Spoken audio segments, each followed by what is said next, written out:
Hello, everybody. Welcome to Take the Black Live. My name is Dan Selcke, and I'm coming at you live from Chicago here with Daniel Roman, coming at you live from New York, not City, New York, upstate. And this is Take the Black, the show where we talk about all things sci-fi, fantasy, dragon, space, lasers, robots, and so forth. Hello to everyone coming on there. Hello, Martha. Hello, Robert. Hello, Christian, AVMAV. Glad you could be here. And we have a pretty relaxed show today. We're heading toward the end of House of the Dragon season 1, which has been, I think, fair to say, a pretty big success so far. And I think it's late enough in the game that it's not too early to start worrying unnecessarily about what season 2 might look like. We have some back and forth rumbles from the higher ups at both HBO and Mr. George R. R. Martin himself about what might be coming down the pike. And one of the most interesting I saw was that we've been unsure if everything from his book, Fire and Blood, which I don't have in my hand, but I should, would make it into the show. And recently, George R. R. Martin, oh yeah, please, thank you. That would help. For you. I appreciate that. This book. Yes. George R. R. Martin said that although he hasn't appeared on the television screen, the fourth child of Alicent Hightower and Viserys Targaryen, Daeron Targaryen, is in the show, but he hasn't shown up yet, saying, yes, Alicent gave Viserys 4 children, 3 sons and a daughter. Their younger son, Daeron, is down in Old Town. Nice. We just didn't have time to work him into the season. I guess my question for you, Daniel, for you out there is, do you buy that, or is George R. R. Martin just speaking out of turn and giving the publicists of HBO yet another in a long line of migraines? I think that, it's hilarious to imagine a scenario where like Daeron's cut from the show, they didn't include him, and George is just going to go out there and say he's in the show as a PR move to put HBO in a spot. But I think he's probably telling the truth here. I think Daeron's in the show. It's hard we were talking about this on the Sunday podcast that it seemed outrageous that they cut just Daeron because they've included like everyone else from this convoluted family tree. So what makes him the one person to cut? So yeah, I buy it. I wish that they, said just a line or two about him, and maybe we'll get that this week in the Green Council episode. But yeah, I buy it, but I wish they had set it up just a tiny bit more. How about you? You think we'll see him? I honestly don't know. But like Cassandra says, wait, what? Yeah, Cassandra, in the book, Alicent and Viserys have a 4th kid, a young Targaryen boy named Daeron. He hasn't been in the show yet. Yep. In the book, he's away at Old Town being fostered, so maybe that's what's happening. And let me tell you, I've been covering George R. R. Martin for many years now, and like, it's not that he lies. He doesn't lie. What he does do sometimes is just kind of just like say things that he thinks are neat, or like just in a way that implies they're official. And he can get ahead of the narrative sometimes, or behind the narrative, as the case is. So honestly, I don't think that's proof until they actually mention him or we see him. I don't believe it. I hope it's true though, and it would be weird if they kept the twin Kingsguard knights, Eric and Eric, but cut Daeron Targaryen. That would be odd. But here's hoping. Yeah. But honestly, no, I do not consider this proof. I consider this a really intelligent man with his particular foibles at his keyboard, tip-tap typing away with not a whole lot of thought for what HBO may want him to say, because who's going to stop him? Love you, George R. R. Martin, but he does give off a little bit. I think that's fair. Sometimes he gives off like your parent or grandparent who calls you about the modem realness, and I get a little bit of that here. Yes. Hi, Nathan. First time. Yeah, I could see that. I could totally see that. He also, so it's funny because the Darren thing, it is like, what does HBO think of this? Do they know that Darren's in the show? But he also said something that I enjoyed, which is that House of the Dragon needs 4 full seasons of 10 episodes apiece to tell the story of the Dance of the Dragons properly. We've been kind of hearing that, but he's saying it unequivocally right now. This is what we need. And obviously HBO hasn't signed on to this. So what do you think? Do you think that that's pretty much assured now, or is this another power move of balls in your court, HBO? It's not, that's not how we think. It's not a power move. It's just he's putting stuff out into the universe and just then idiots like us pick it up and talk about it and write about it. And it's definitely not official statement. No. I do think it sounds about right. No. 4 seasons. I think that sounds about correct. Like I actually counted last night, like the first season covers about 70 pages. And if anything, it seemed a little fleet-footed at times. Like, could we have had an episode where we get a little more into Lena and Damon's family, or Harwin Strong and Rhaenyra? Yeah, sure, probably, maybe. But it was fine to skip over it. Sure. And there's like well over 200 pages left. They should be able to do 3 more seasons without a ton of trouble. I think it sounds about right. How about you? Do you think it sounds too high or too low? Just about right? Goldilocks perfect? No, I think 4 seasons is perfect. I think that's the optimal number for the source material. Just thinking about like the major events and kind of how they could fall in relation to a season run. I think 4 seasons, and I think it's interesting too, because like you said, this is not an official claim from HBO. However, there was another report recently that HBO extended its deal with Ryan Condal, who's now the sole showrunner of this series. And Condal was already signed through season 2, is what it seemed like. So by them extending their deal with him, that makes me wonder if they've quietly, signed on for more seasons of House of the Dragon. Because otherwise, what does that extension entail exactly? No one's saying, but that's kind of the logical leap to me of what that could mean is they're committing. Because why wouldn't they? Like, it's a safe bet at this point. What do you think? I think David Zaslav, the new CEO of Warner Media, what do they call it now? Warner Bros. Discovery, appreciates when his bread is being buttered. And yeah, of course they extended the deal. It's very, it's a big hit. So yeah, I don't know what they agreed to behind the scenes. We'll see. If I were them, I would like have 2 seasons ahead of time and start like, although Ryan, if you want another co-showrunner to help you out, I'm just saying we are basically combined can have the abilities of one man to help you out. We can be your co-showrunner. That's true. And if you just want one, just don't count on any more wedding murders on our watch. I'll do it for cheap, just like $200,000. It'd be nothing. Easy money.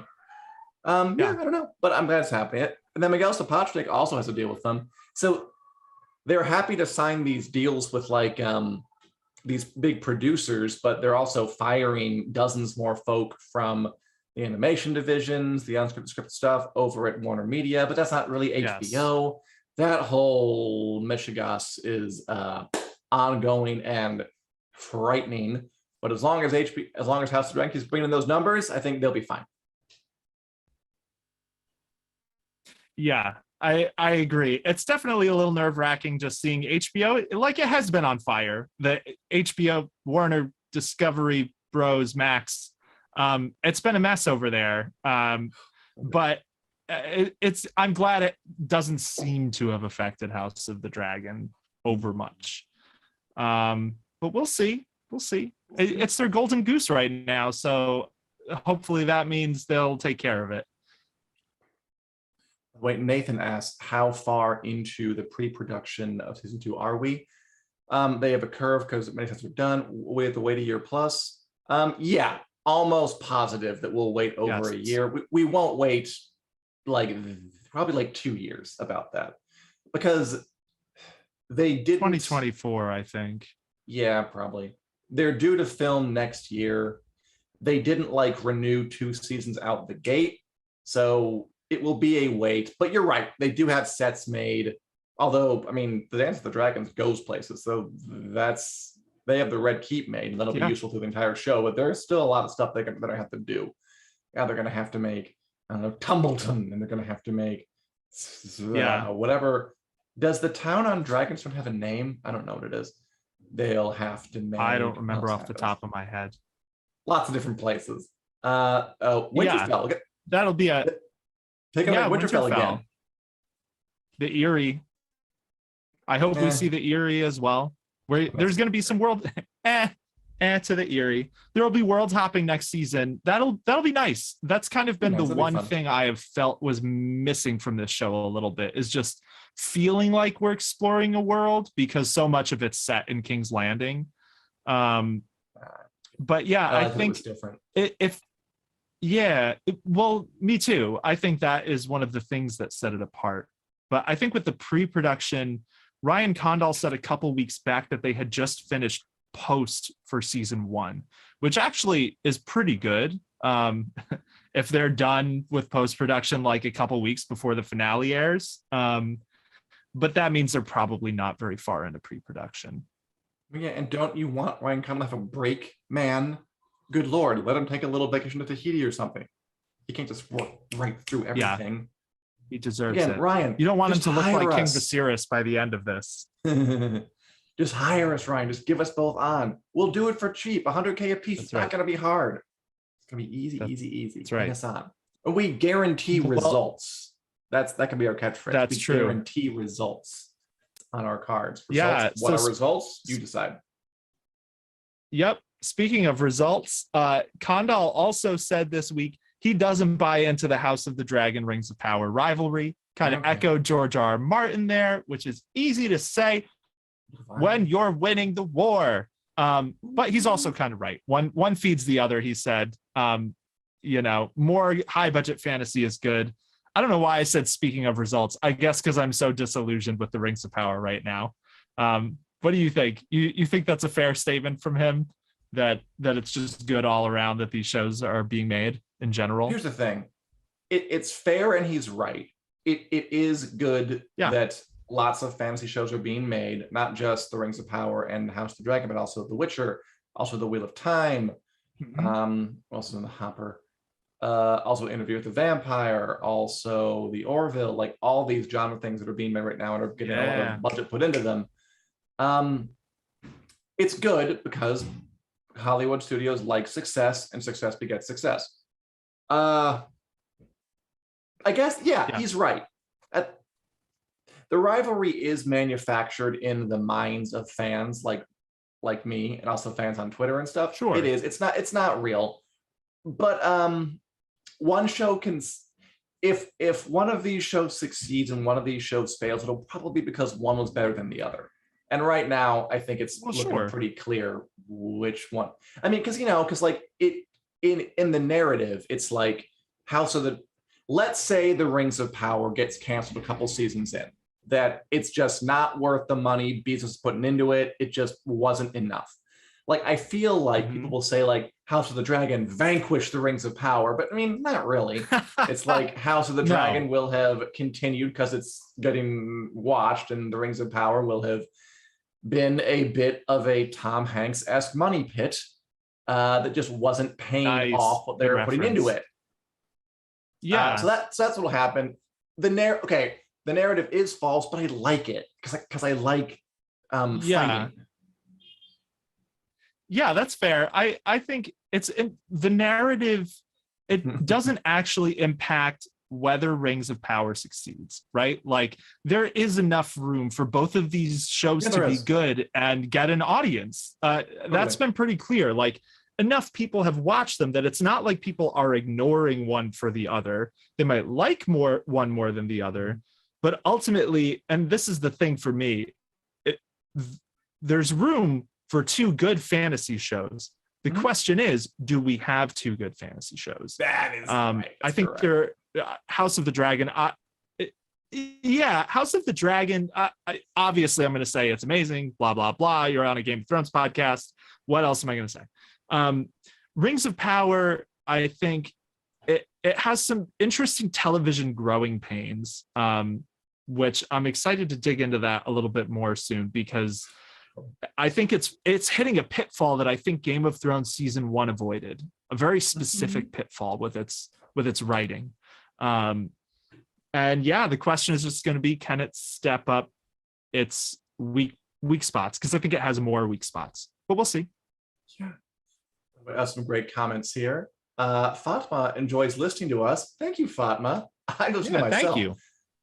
Divine and Wizard Eye both want to see Winterfell, which we will too, and we should. I'm sure they'll put that in 100%. Because it's part of the story. Jason, why and Krieg and Stark hanging out? They'll make a big deal of it. It's a whole thing.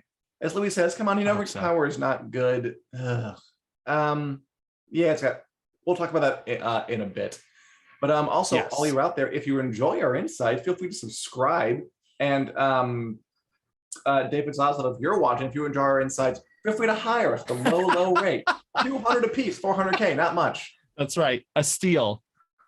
I like how it's a different number every time. Don Draper would be proud of you right now. If you hire us now, we can lock you in at a low rate, and that's on point. Period. Get you in at a low rate for your car refinancing program. Anyway, moving on, nice. Daniel. I guess I want to give you now and everyone out there in the audience an opportunity to say your goodbyes to the man, the myth, the legend, the walking corpse of Mr. Burns, King Viserys Targaryen, first of his name, King of the Andals and the Rhoynar and the First Men, avoider of conflict, ride or die daughter guy, and just all around mensch, even though he murdered his wife.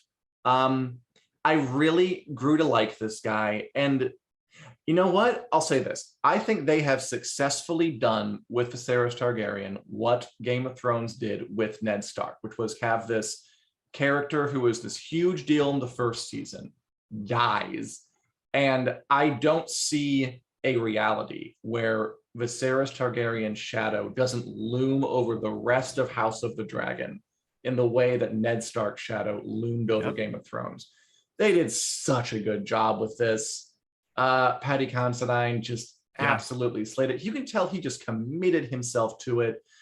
He just was like shoulder deep into this part. He thought about it. He improvised parts. He read the script like a boss. George R. R. Martin told him his version was better than the book version, which is true. And just, it's been a great role and a great showcase for this actor who I don't think was terribly well known beforehand. So I just want to say, Mazel Tov, King Viserys Targaryen. You will be missed, even though you sucked a little bit. Yeah. Yeah, I mean, Viserys, he definitely sucked a little bit at times because, like you said, avoider of conflict.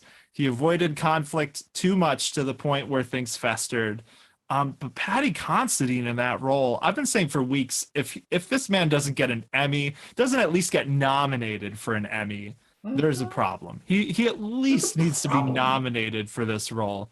Because it really, it was just one of the most memorable performances of the show, and the range of the work he did, going from, a pretty healthy guy who was kind of on the same sort of footing acting wise as so many of the other characters to this bedridden leper with half a face by the end. Just thinking about the acting chops to pull that off is incredible. And he did have more of a hand. I feel like we're just now starting to see just how much of a hand he had in like the conceptualization of Viserys. Like you mentioned with the improvised scenes, his final scene of the show was improvised, where he was reaching up and he says, "My love." He's talking about Emma Arryn. That was this whole inner narrative that Paddy Considine came up with. That was basically that he was haunted for his entire life over the decision to kill Emma and losing her. And in his final moments, he's seeing her come to welcome him into the afterlife. And that's like, wasn't in the script. No one told him to do that. he just decided that's what his character would be thinking and going through. And you just can't put a price tag on that, like how much that elevates a performance. So yeah, I agree with you. I think his shadow is going to loom large over this series, especially if it's only 4 seasons. We're never going to get that far away from this moment where, you know, he hobbled to the Iron Throne. What were some of your standout moments for him this season? Do you have any favorites aside from this episode? I mean, frankly, they were all this episode. I think Lord DeQuan speaks for all of us. Knows that love when Daemon helped him to the throne. That was very, very touching. I like Cassandra saying that Emma is probably another improvised moment. Disappointed too. Oh yeah, it's true. Improvised moment. I mean, I guess when you always hear about like, you know, like it's kind of easy to look at like a performance or a show and just think that actors are just reading from a script and that's all they're doing, and they're hitting their marks and they're going home, which they do. But yeah, it's cool to see that like, like what distinguishes like a good actor from a great one. I think the great ones are going to be the ones like Paddy Considine, even Matt Smith, who are really rolling with the punches and finding things that are interesting and like taking this home and thinking about it and bringing something more. And they are really doing that. A lot of them are. And of course, they were on a splashy HBO show, so they have like the wherewithal to experiment and to try things. I mean, if you're on a soap opera, like you just listen, you got to get that take and move on. Like you're not like, what if I try it this way? Like, no, we have a thing to hit. But HBO is a network, and this show is a show that can let actors kind of express themselves fully, and that's wonderful.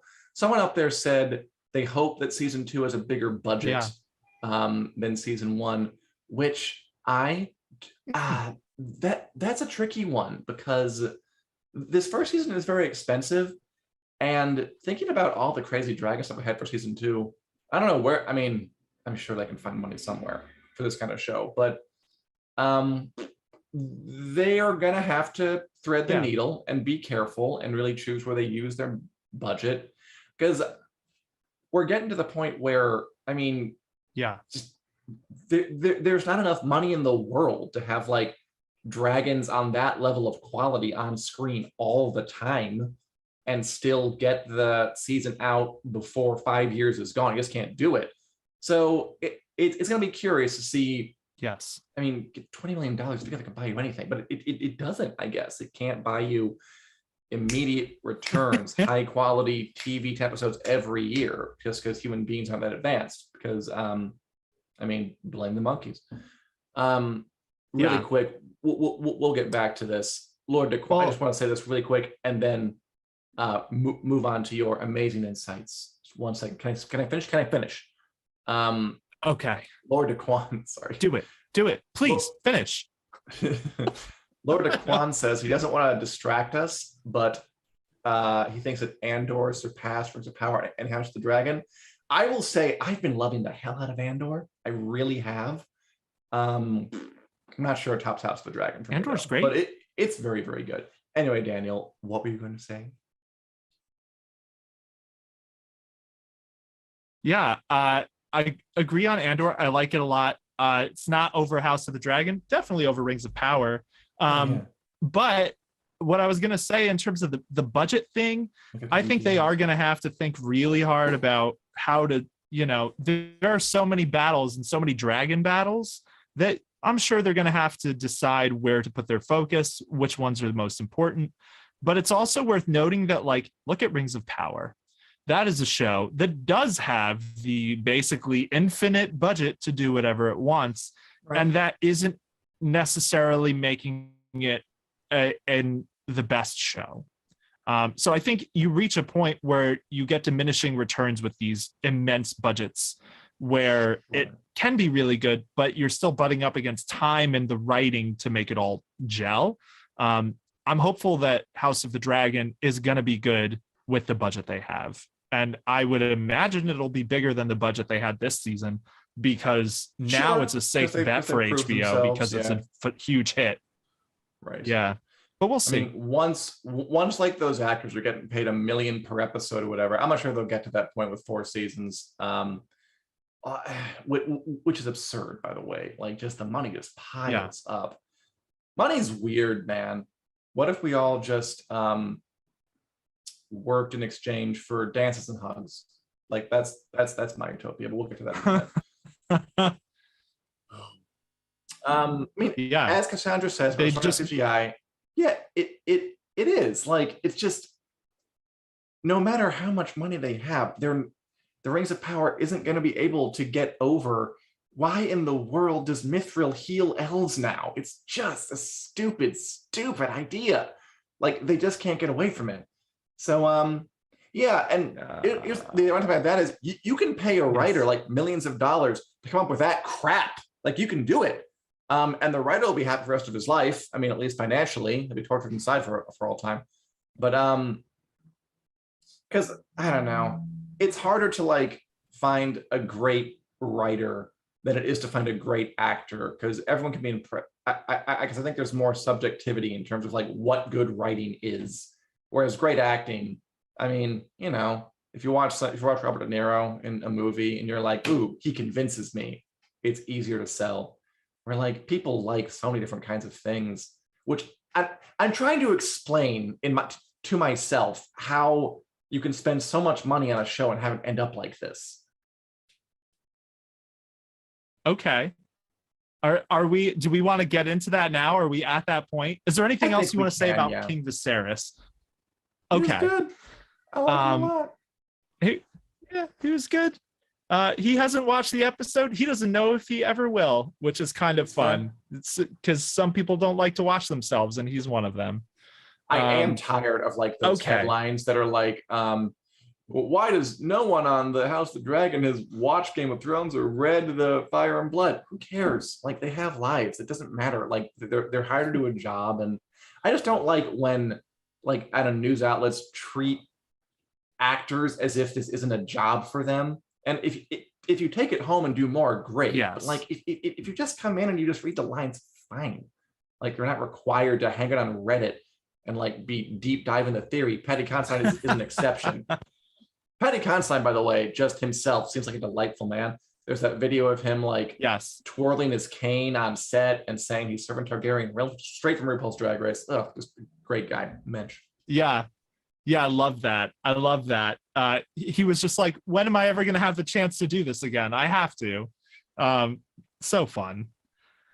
Okay, so the Rings of Power. Dan, let me ask you this question that has been haunting me. Okay. Do you still care about the Rings of Power? Yeah. First of all, I will say, yeah, there is lots of Yiddish on today's podcast, as our producer Richard says. I didn't plan it. It just kind of, I think I wrote that Viserys was a mensch for some post, and I said it, and then I just liked the sound of it in my mouth and just started to roll with that. It's good. Anyway, Rings of Power. Oi, goy. I'm a goy. I never really got super into it. It never got its hooks to me. I was waiting for it. I gave it a chance at the start, and it just never really took hold of me. Like, to this day, I like the stuff with Durin and Elrond and Khazad-dûm. I like the dwarf stuff. I like the Harfoot stuff because I'm intrigued by the Stranger, although they really should have moved it along further by now. And kind of end of list. And then I found everything involving Arendir and the Men of the Southlands to be kind of dull. And I found I can't get over how much they've focused on the Numenor stuff. And I just found a lot of it very, very boring. We're almost at the end, and I feel like we've learned very little. Yes. I didn't feel invested in much of what happened. I liked the battle episode because I thought it was well done. And now you absolutely hated this most recent one. I thought it was fine. Just I didn't think it was like measurably worse or better than most of what else we've got. So I just watched it and was like, this is some of the Rings of Power, and it's okay. I don't think it's a bad show. I just think they have some problems at a foundational conceptual level that just it was kind of weirdly conceived, and it never got over that. I can go on a quick rant about the mithril stuff and why it's bad on a meta level if you want, or I can toss the ball to you. Let's hear your mithril rant, because I hate the mithril stuff. And I have some thoughts about the foundational issues that you're talking about. I'll just say my short thing. Part of the reason I really hated the last episode is because episode 6 felt like a step forward. It still had issues, but it was one of the best episodes of the season, I think. Sure. And then episode 7 felt like one of the worst. And it's hard to go from like we're almost at the end of the season, so to just hit this point where it feels like all of the promises are going to have very minimal returns for the season, basically, and falling back on a lot of the same issues that I was hoping it was growing past, and basically telling, you know, again, not to go with the comparisons, House of the Dragon, making an old man walk across a room, an epic scene, Rings of Power struggling to make the fallout of a volcanic eruption not boring. I had issues with it. Okay, tell me why this mithril thing is dumb. Okay. I want to know. I'm going to pull back. It basically comes back to what Lord Daquan, who I think is like just, good comments, Lord Daquan. Says that I think if they went along with Tolkien's work, they would have been fine, which is kind of the starting point. I also agree with Lewis that the Elrond Durin stuff, I do enjoy more than the most of it. Yeah. And as Lewis says, a whole season of Sauron still, why they're dragging that out. Mystery box storytelling is hard to do and very rarely satisfying. Yeah, as Jay says, I hate that there are so many mysteries, no actual story trying to tell. Oh, that's perfect. Yeah, just who's Sauron? Yes. Who's the stranger? We need to care about more than just the answer to the riddle you gave us at the start. Like, we have to actually like a character and know and wonder what they want to do next for its own sake. It can't be, I want to keep watching because I want to find out who the big, tall Gandalf guy is when he, I don't know, takes off his mask and reveals himself to be insert thing here. That's just, it's not interesting enough to dramatically pull you through 8 hours of TV. Like, you have to actually be emotionally involved with this weird stranger Gandalf guy, whether you know who he is or not. You got to be involved with Nori the Harfoot, who love hates him, and I am a little bit, but they kind of bungled parts of it in that last one. It was weird. Yeah. Mystery box stuff, it's like Lost did it pretty good, but then it kind of bungled it at the end, according to people. Yeah. Like, you can do it. Yeah. I never actually watched Lost. It's Lost, a weird thing to prop your whole reason for watching on. Who's Sauron? Yeah. Like, that can be a little fun side dish, but you have to care about what the characters care about. Like Galadriel and Harbin, also, you can't just hang it all on, we'll reveal it eventually, stick around and keep paying your Amazon Prime subscription to find out. Like, give us reason to enjoy every bit. Never really giving us new information.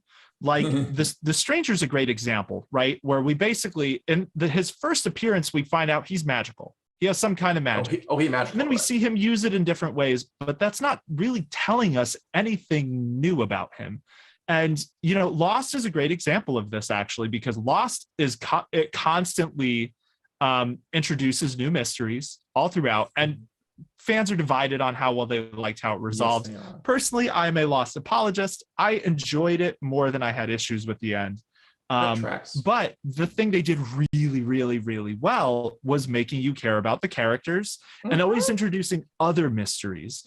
So like every time they gave you an answer, they'd give you 3 more questions. The Rings of Power is just saying, here's a question, and we're going to stretch out what the question is instead of ever answering things and then giving you new mysteries. And it's fascinating because the Wheel of Time did this too, right? With the whole Dragon Reborn thing. Who is the Dragon Reborn? And for us book readers, might seem very obvious, But when the Wheel of Time was airing, I knew a bunch of people who weren't book readers, and they all had like guesses about who the dragon would be. Sure. So it's interesting to me how both of these Amazon shows have that storytelling element. And one of them, I think, arguably did it more successfully than the book. Because Rand is the Dragon Reborn in 100%. Eye of the World. It's pretty obvious out of the gate. From the jump, so to even have any mystery about that is kind of a testament to the fact that they pulled it off at least decently. Whereas the Rings of Power with Sauron, it's like, who's Sauron? I'm a little interested by that, but then you have also who's the stranger, and it's like it just feels like they're stringing viewers along instead of telling a compelling tale with mysteries. And I think that's where shows can run into trouble with that mystery box storytelling. By the way, Lord Aquan says that he's had 3 beers. So sorry if that's been foolish. Nice. I think good man. 3 beers is a good place to start to enjoy us. But if you really want to find us bearable, I recommend like 5 to 6. We're a 5 to 6 beer show here. Now, I'm blasted right now about Mithril. Okay. So there is a line, like, at what point are you changing the source material so much that you just can't call it an adaptation anymore reasonably? So one of the reasons I remember hating, one of the many, many reasons, those Hobbit movies back from the 2010s. You remember the third one where Me too. I think it's Thorin Oakenshield, I want to say, is the main dwarf. They get into their mine or their cave or whatever, and they get where they're going. And then they say that Thorin Oakenshield is barricading himself in because why? Because he's got dragon sickness. He's been infected by this kind of greed virus that's making him act badly. Why can't he just be a jackass? Like, why can't he just, in this moment of weakness, be greedy and avaricious and make some bad decisions? Why are you giving us this metaphysical explanation for why he's being bad in this moment? Why are you torpedoing any character he might have? I'm getting this feeling from this. So in the Silmarillion, in the appendices, in Lord of the Rings, whatever you want to call it, like it's all laid out. Like, the elves want to make things because they want to make things. They make the rings because they're, again, they have this ambition to greatness that they can't sustain. That's what makes it tragic. The motivation is all there. And they started with that, by the way. They had Celebrimbor being like, I want to make this for great beauty. Which I thought at first, like, okay, so they're going with it. I don't know what they could be thinking with thinking, let's completely just add in this whole new element where it changes everything about why everyone does what they do. And it's not because of any kind of flaw that they have in themselves, which is something that is inherently interesting. Like, we're human beings. We like other human beings doing stuff. And but now it's because of some supernatural incursion. I just hate it. I hate everything about it. I just don't think it's compelling dramatically. That's why I don't like that. So I agree with that. Okay. I agree with you. The Mithril is weird to me because, again, this is an already very well established element of the Tolkien world. And Tolkien scholars, if any of you are listening, feel free to correct us on this, because I know some stuff, but I'm not all the stuff. Like, Mithril is used to make things, obviously.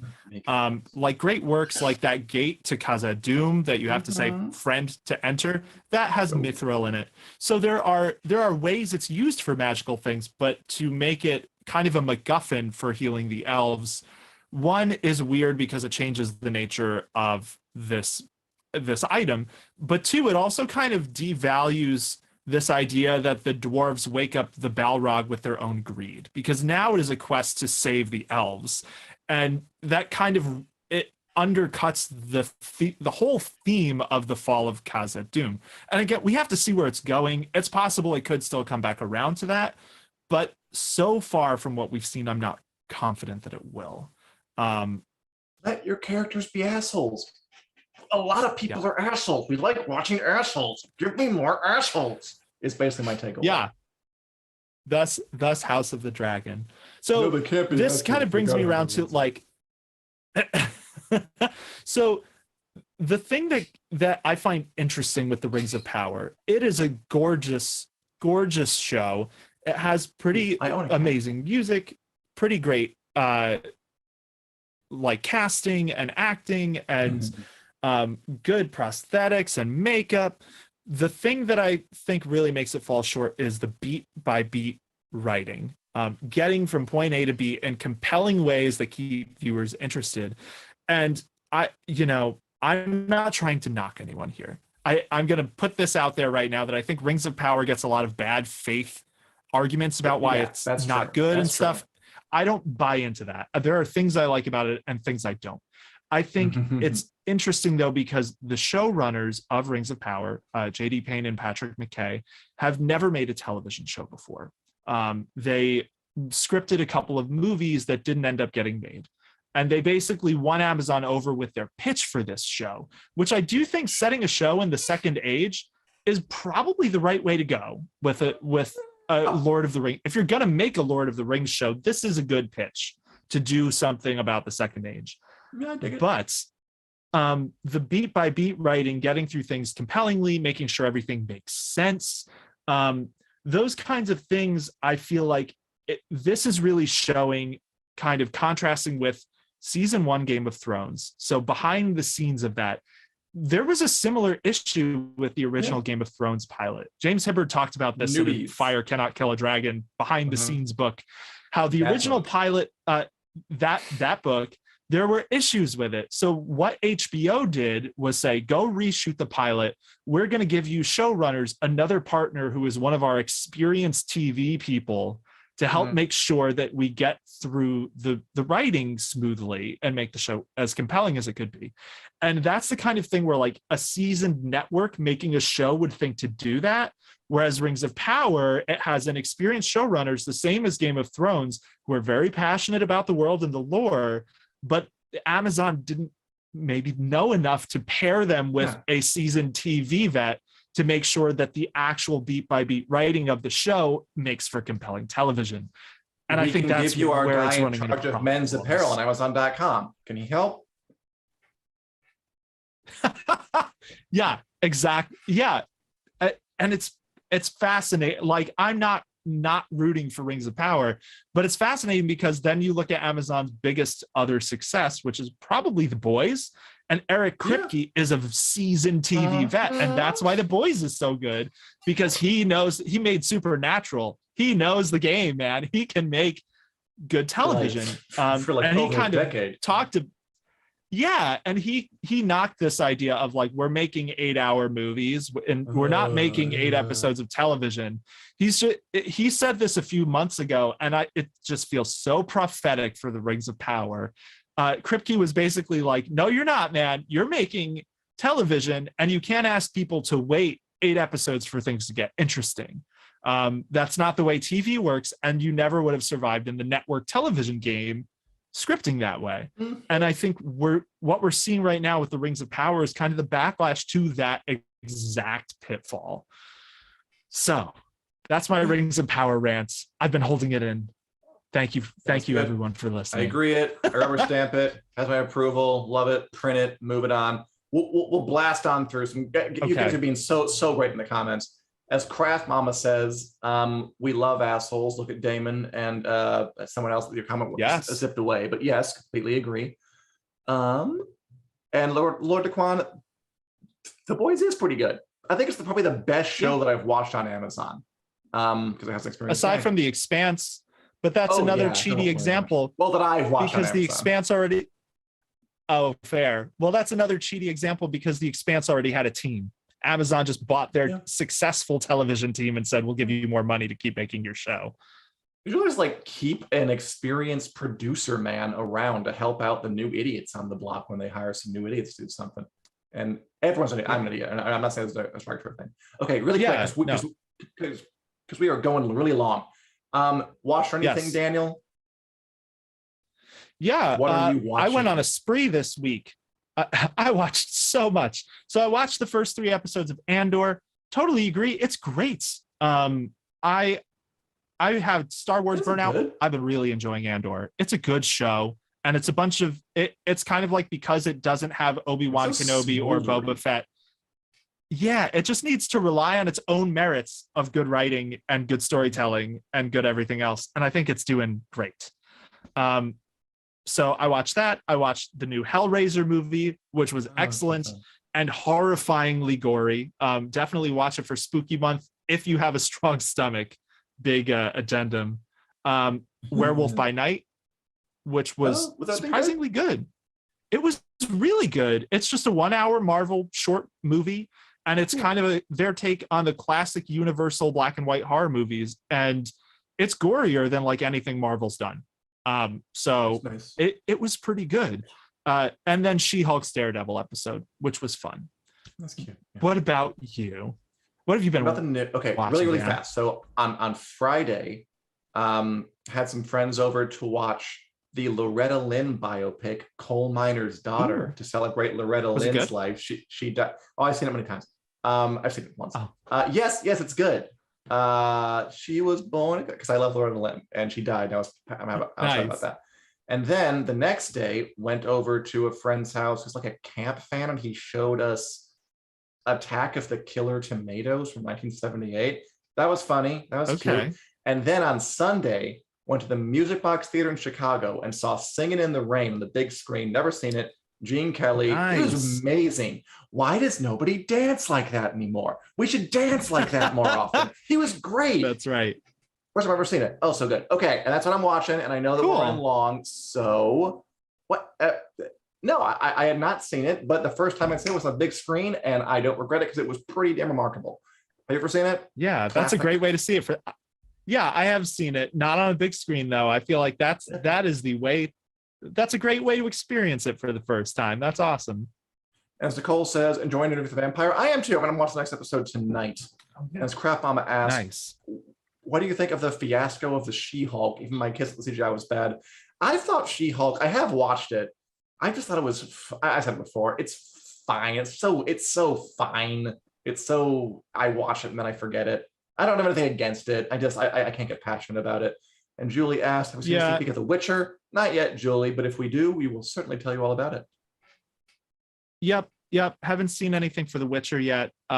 She-Hulk, I think it's a good media Marvel show. There are episodes I've liked and episodes that have felt meh. Sure. I think it has some issues. It's another one I think a lot of people are reviewing in a bad faith way, kind of like Rings of Power. It's getting panned by people who maybe have problems with female leads in shows, and that I do not agree with at all. So Christian said that he wants another thing where we drink sometime, and you know what? We'll do it. I want to do that. And after House of Dragon is over, we'll have a drunk episode. All right. That sounds good. We do the WiC News Lightning Round? I think so. I hear it's famous. I hear there's lightning, maybe a buzzer involved. I would enjoy it. Okay. I think I am going to read to you first this time. Okay. You ready? Before, really quick, Jay Starship asked if we've seen Shadow and Bone. We have, and I thought it was decent. But we'll cover it more as we get close to season 2. Yeah. Okay, go on. Yeah, we'll definitely be covering it. I've read the books as well. They're decent. It's worth watching for sure. Okay. The lightning round. Okay. Number 1. So The Rock says that Black Adam, his superhero, who is not a good guy, he hurts people, but also saves people. He will absolutely fight Superman at some point on screen. Will you go see that? Maybe, if I have nothing better to do. I don't really, I don't know. Sounds fine. Sounds cool. I don't know much to say about it. It might happen, it might not. If it does, neat. If it doesn't, I'll live my life as I have been living it so far. How long is that? Fair. Nice. Okay. Daniel. Oscar Yes, Isaac I'm here. confirms that he will return as Moon Knight. What say you? I say that's awesome. He was the best part of the Moon Knight show, and I think he's great for the part. He would not confirm if there will be a season 2. He's just saying this is not the last time I'll play the character. So we'll see him again at some point. Wow. I don't know if the buzzer's sleeping or we're just on fire. We're just on much to say. All right. Okay, Dan. So this is a cool one. I'm curious if you ever watched this show. So Neil Gaiman's Good Omens has been renewed for season 2 at Amazon. It's coming out summer 2023. Will you be watching that one? I will, yeah. I watched the first Good Omens, which is an adaptation of a book by Neil Gaiman and Terry Pratchett. It was fun. It was kind of flighty and whimsical, and angels and demons fighting, cats and dogs loving each other. I liked it a lot. And now the season 2 will be just Neil Gaiman because the book has been adapted, so it writes up a new Neil Gaiman, one of the best writers we have working today, one of the big famous ones. So I trust him completely. I'm sure it'll be cool. I'm looking forward to it. David Tennant, Michael Sheen, Neil Gaiman, John Hamm, maybe. Can't go wrong. Love it, live it, print it. Over and out.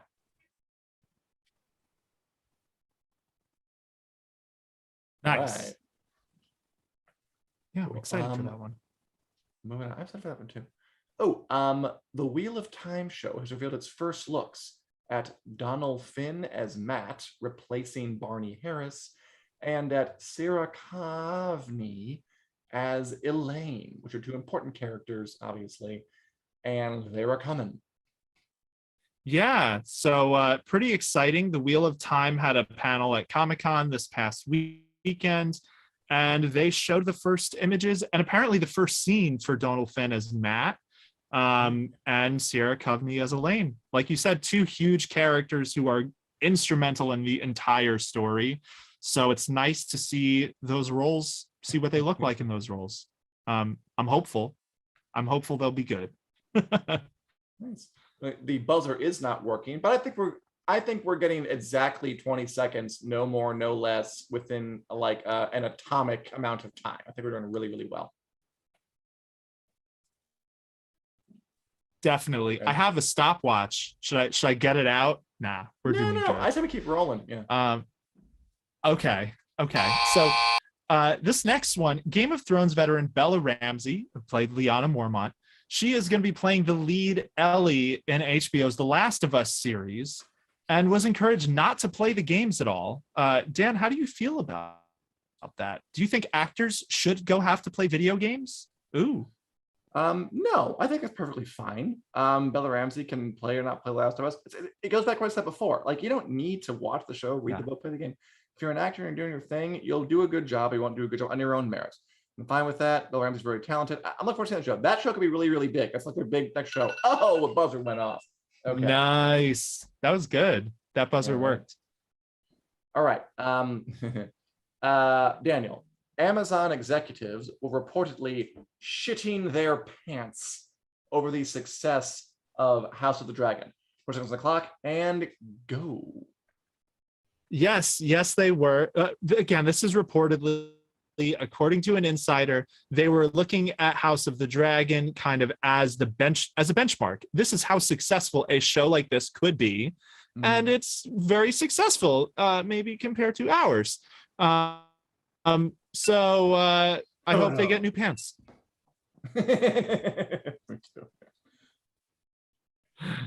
All right, Dan. So his Dark Materials 3rd and final season got a release date and a trailer last week. It's coming on December 5th. Are you excited for this one? Yeah, I mean, I like those books a lot. His Dark Materials by Philip Pullman. I read them. I like them. The show hasn't like blasted me with great as much as I wanted it to, but it's been good. It's been competent. It's been solid, and I will definitely watch the 3rd season and enjoy it.